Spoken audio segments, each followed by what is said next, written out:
Audrey Blake inherited a $90 million mansion from her parents, a gift that felt like the culmination of their hard work and sacrifice. But Evelyn Thorne had other intentions. She pressured Audrey to sell the estate to fund her own business, but when Audrey refused, Evelyn took drastic measures. With her son Wyatt in tow, Evelyn bound the security guard, set the house on fire, and thought she'd won. But the next morning, Audrey struck back with a revenge so unexpected, they could never have foreseen it. My name is Audrey Blake, and if you had asked me a year ago about the direction my life was heading, I would have assured you that everything was perfectly in place. At 32, I was a successful event planner in Austin, Texas. I had a fulfilling job, wonderful friends, and a marriage that seemed unshakable. My parents, self-made millionaires, had given me every advantage to build a secure future. When they passed away unexpectedly, I felt a responsibility to continue their legacy and forge my own path. Inheriting their estate, a luxurious $90 million mansion, felt like living a dream.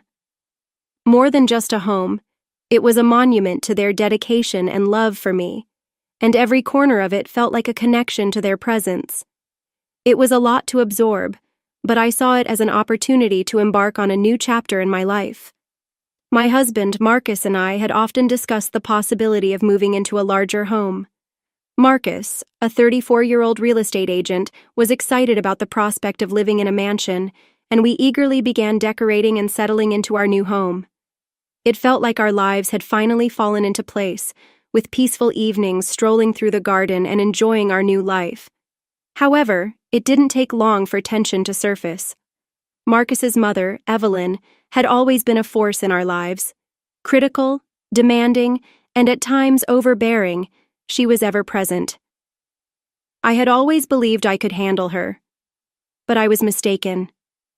From the moment Evelyn learned about the mansion, her demeanor changed.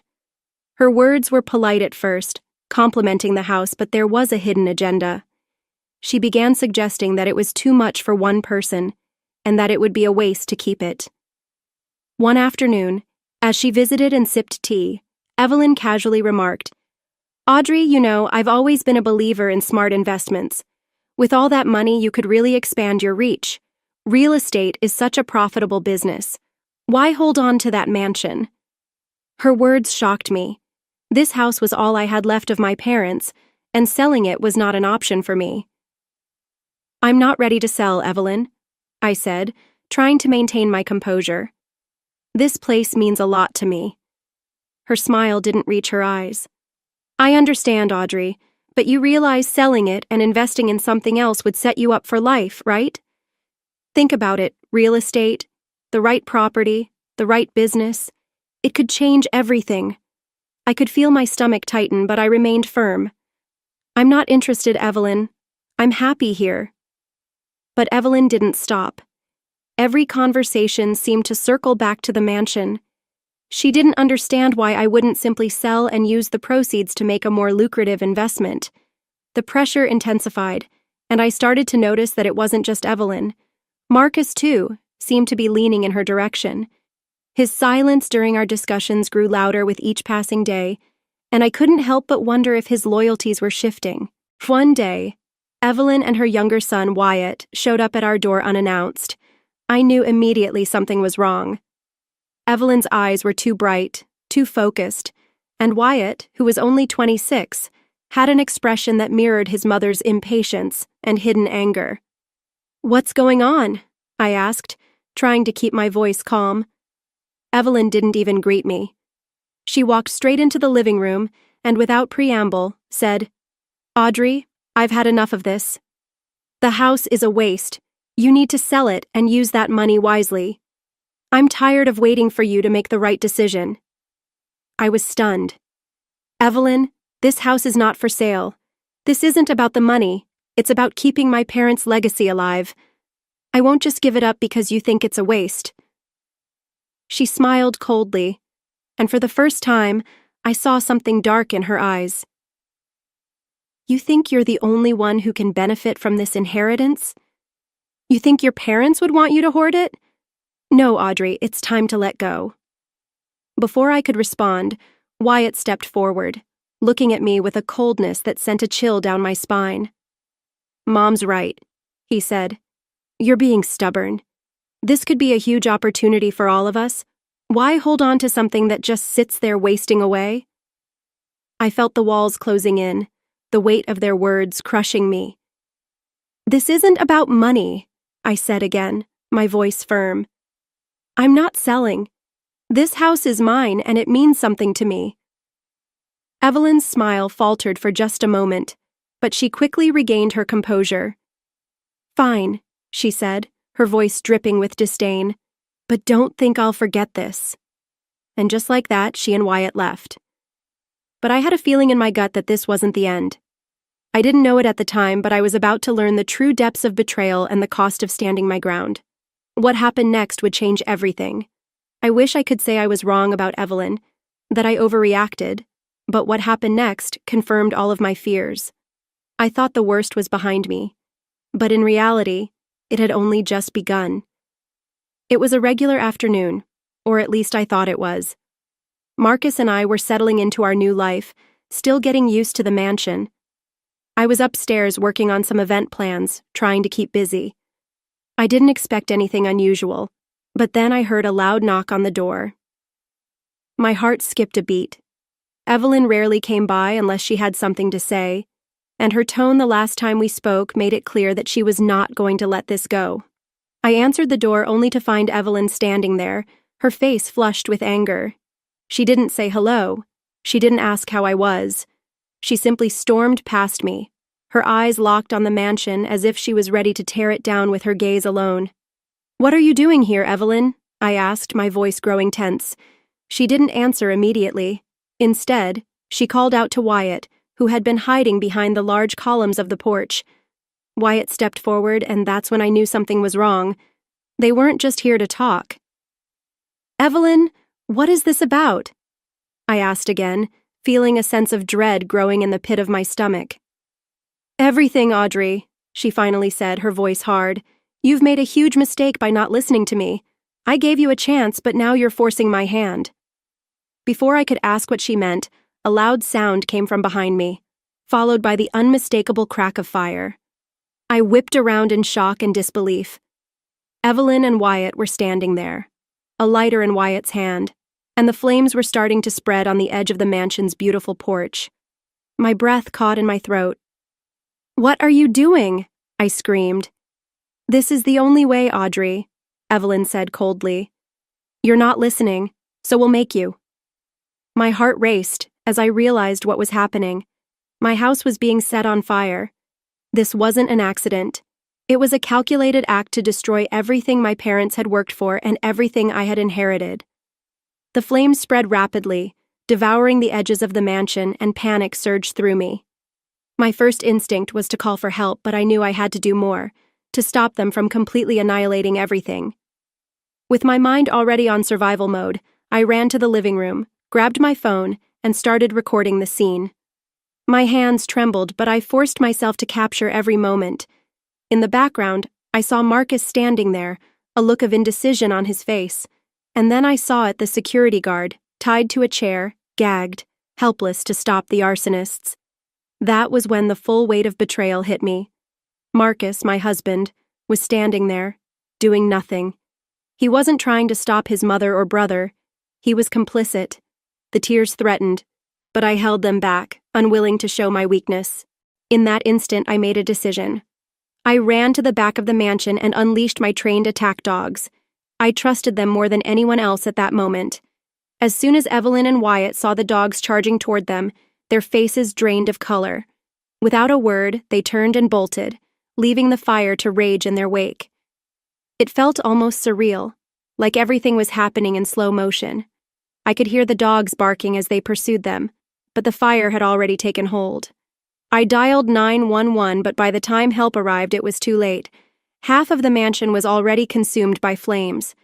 I stood there, watching the devastation unfold, struggling to comprehend what was happening.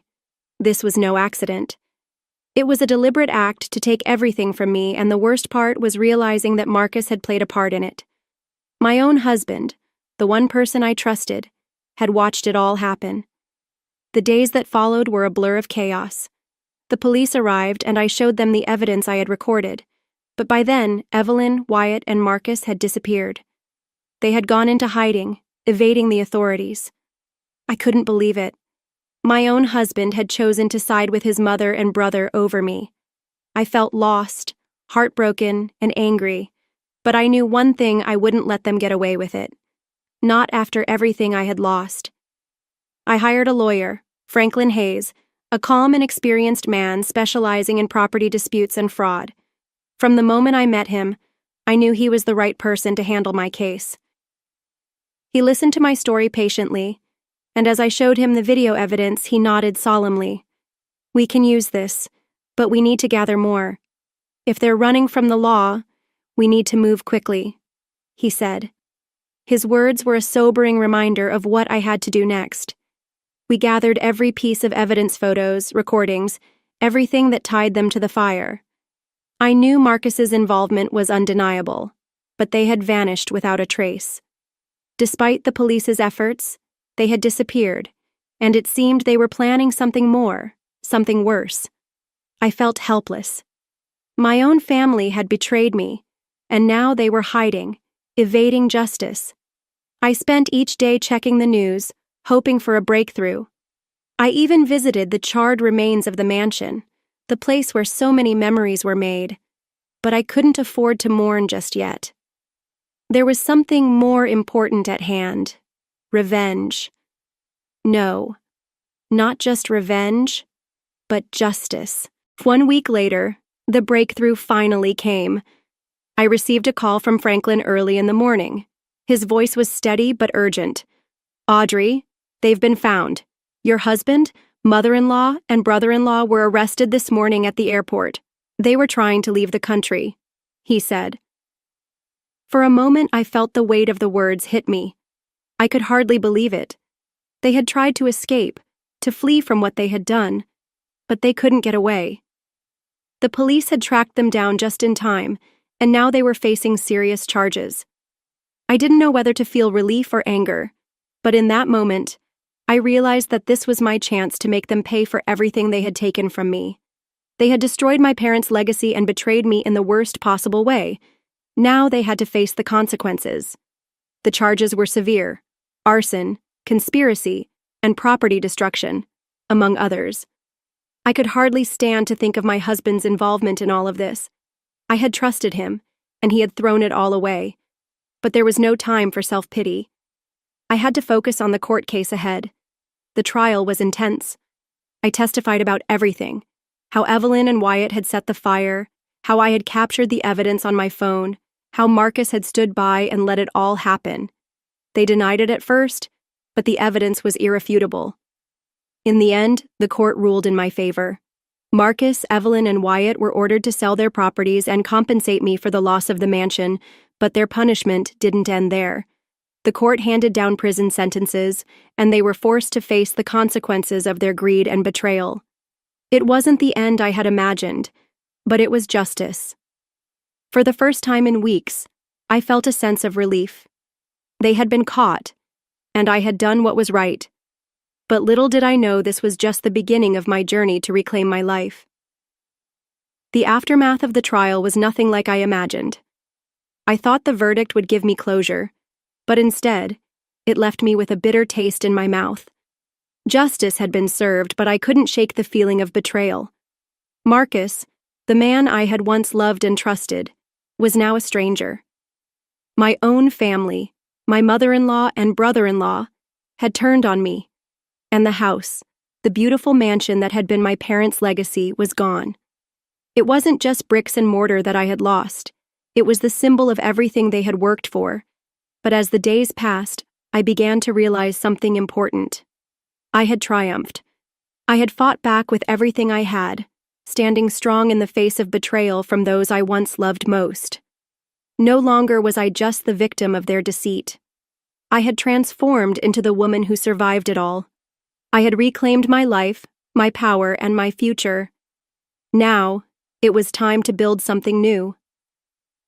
With the compensation money from the court ruling, I decided to start fresh. I didn't need another mansion. I didn't need to replace what had been lost. What I needed was to invest in myself. I focused on my career as an event planner, a passion I had always cherished but had neglected in the chaos of the past. For a time, my life had been consumed by the drama surrounding my inheritance. But now, I poured my energy into what I loved, creating unforgettable experiences for others. I assembled a new team and worked on some of the most exciting projects of my career. Helping people celebrate the moments that mattered most gave me a sense of purpose and fulfillment. But beyond my work, I focused on healing. I surrounded myself with people who truly cared about me, friends who had been there during my darkest moments. They reminded me of who I was before the chaos, strong, independent, and full of life. I reconnected with old friends and made new ones, rediscovering parts of myself that had been buried beneath the weight of betrayal. I didn't forget the pain, but I learned to live with it. The lessons my parents had taught me about resilience, about standing tall, no matter what life threw my way, became the foundation of my recovery. The mansion may have been destroyed, but I realized that it wasn't the house that defined me. It was my strength, my ability to rise from the ashes. One evening, as I sat on the balcony of my new modest apartment, I looked out at the city skyline. The sunset painted the sky in beautiful shades of orange and pink, and I felt a sense of peace wash over me, something I hadn't experienced in a long time. I reflected on everything I had lost, and everything I had gained: the pain of losing my parents, the betrayal from my own family, the destruction of the mansion. It all seemed so distant now. I had emerged from it all stronger, more self-assured, and ready to face whatever came next. The people who had betrayed me, Marcus, Evelyn, and Wyatt, were no longer part of my life. They were paying the price for their actions, but I no longer felt anger toward them. I felt freedom. I was no longer defined by their choices or their betrayal. I was in control of my own story, and I would write the next chapter on my own terms. I moved forward, not forgetting the past, but using it as fuel to create a future based on my own hard work, integrity, and resilience. While I may have lost my parents' mansion, I gained something far more valuable: my independence, my peace, and the knowledge that no matter how deep the betrayal, I had the power to rise above it. As the sun set that evening, I realized I was ready for whatever came next. I had survived the worst, and now I could embrace the future with open arms, free from the weight of the past. I felt lighter, freer, and more confident than ever before. This was my new beginning, and I was ready to live it.